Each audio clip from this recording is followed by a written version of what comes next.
Shalom saudara sekalian, selamat pagi. Pada hari ini kita akan kembali merenungkan firman Tuhan. Firman Tuhan diambil dari Yakobus pasal 2 ayat yang ke-9. Tetapi jikalau kamu memandang muka, kamu berbuat dosa, dan oleh hukum itu menjadi nyata bahwa kamu melakukan pelanggaran. Saudara sekalian, dunia ini diatur sedemikian rupa bahwa orang yang memiliki kedudukan yang lebih tinggi daripada yang lainnya dan memiliki status sosial lebih baik daripada yang lainnya, maka akan diperlakukan secara berbeda. Misalnya, Anda menyambut Pak RT dengan menyambut Presiden, tentunya jauh berbeda, saudara sekalian. Karena demikianlah status sosialnya. Atau Anda menyambut orang yang tanda petik memiliki mobil mewah begitu, lalu Anda menyambut seorang tukang becak. Kadang-kadang kita tidak sadar kita memperlakukannya dengan berbeda.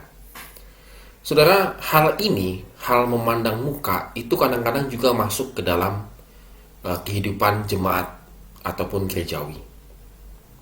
Secara tidak sadar, kadang-kadang kalau dalam pemilihan penatua, itu kalau untuk posisinya bendahara, entah mengapa ada semacam tradisi bendahara itu harus dipegang oleh orang yang tanda petik memiliki duit, memiliki uang, saudara, kaya.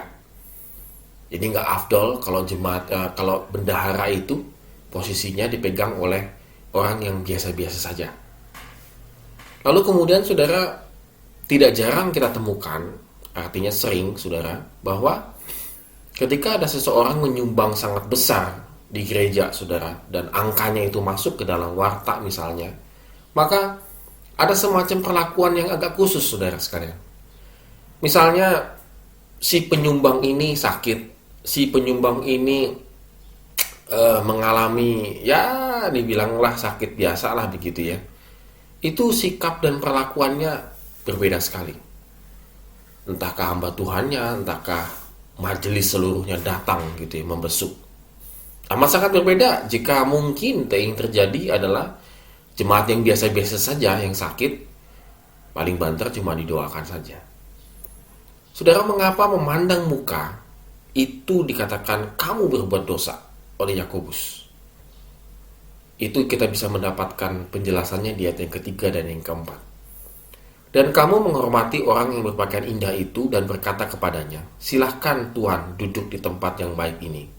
Sedang kepada orang yang miskin itu kamu berkata, berdirilah di sana, atau duduklah di lantai ini dekat tumpuan kakiku. Bukankah kamu telah membuat perbedaan di dalam hatimu dan bertindak sebagai hakim dengan pikiran yang jahat?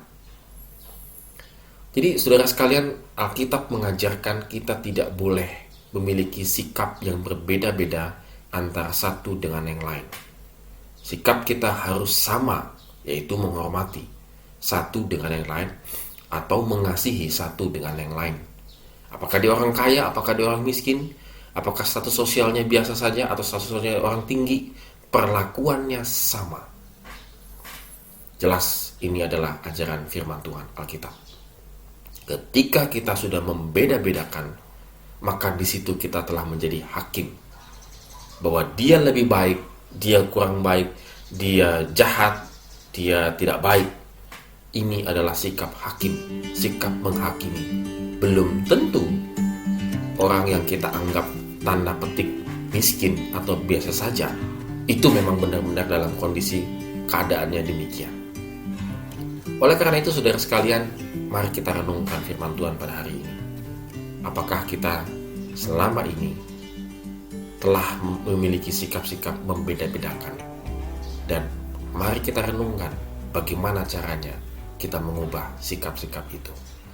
Amin. Tuhan Yesus memberkati kita semua.